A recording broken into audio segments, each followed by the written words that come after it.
differential equations, solving for them using separation of variables, okay? Separation of variables. So what's the equation that we have here? We have y prime minus y equals to x squared y, okay? So when we have equations like this, a lot of times we can think about, like I said before, you're solving for these differential equations using different methods, okay? Some methods are quicker than others, okay? So that's the reason why.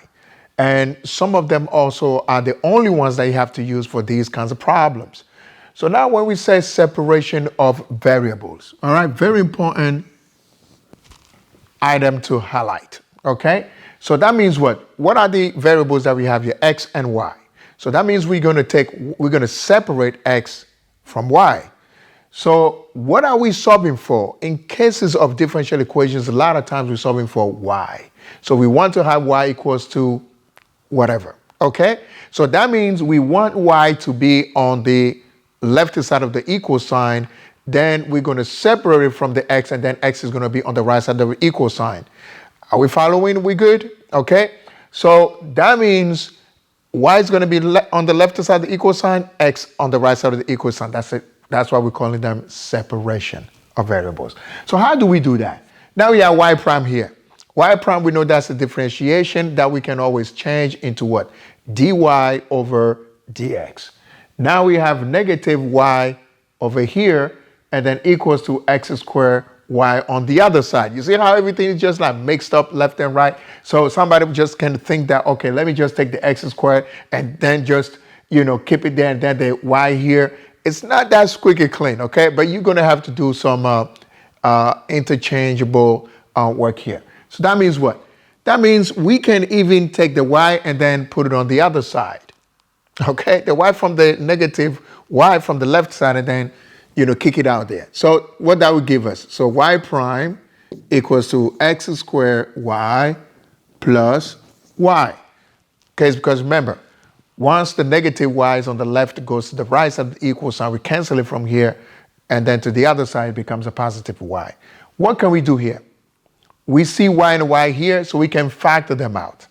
Okay, so if we factor that out, what do we get? We get x squared plus 1, and then y is out. So you can also have y out, and then parentheses x squared plus 1. So it doesn't really matter because y is out. So once y is out, what do you have left from the first one is x squared. What do you have left from the y? It's 1, the invisible one. Or somebody can say divide them up by y and y, and then you end up with x squared plus 1 inside the parentheses. Now we've seen the light, okay? So what's happening here? So we have y prime. Can we also change the y prime? Yes, that's a differentiation. This is dy over dx equals to x squared plus 1, and then the y here. Oh, so what's happening here? We still have another x here because the dx belongs to the x variable. So that also has to go there, and then y also has to come here. Because remember, we want all the y's on the left side, all the x's on the right side, correct? So how can we do that? We can just cross multiply.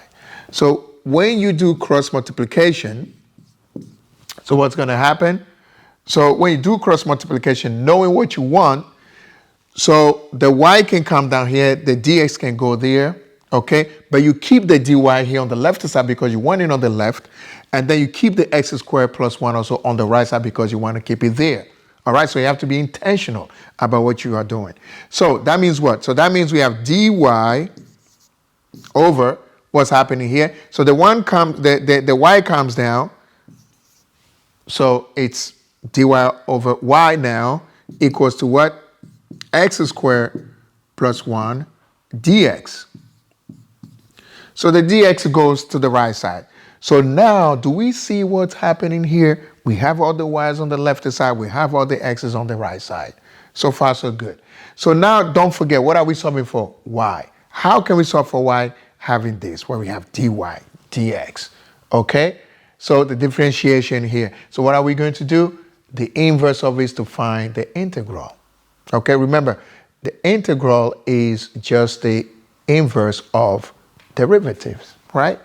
So here we are. Okay, so the integral of that is going to give us what? So the integral of this is going to give us, so remember, this one is the same thing as 1 over y. And what's the integral of 1 over y? Is ln of y equals, so what's happening on the right side here? So this one can be taken as two functions, function x squared and then function 1.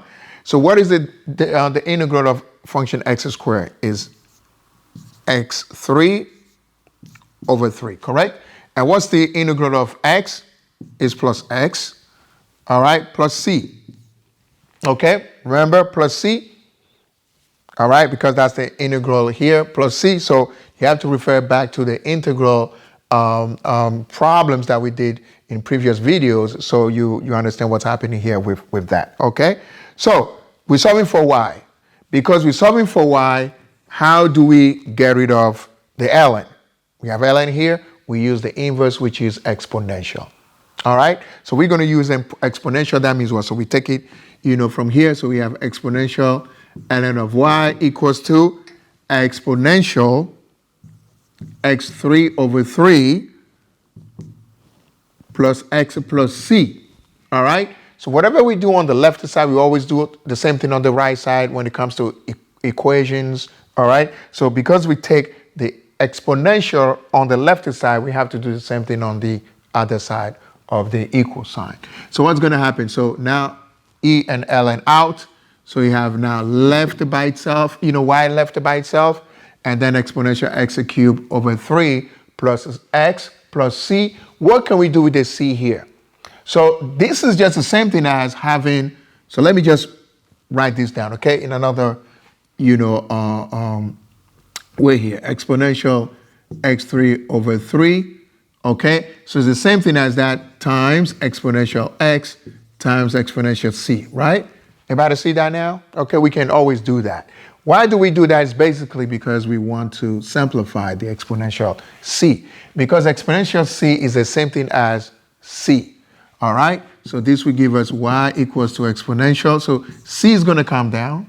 So exponential x3 over 3 plus x. So this will be our final answer for this problem here.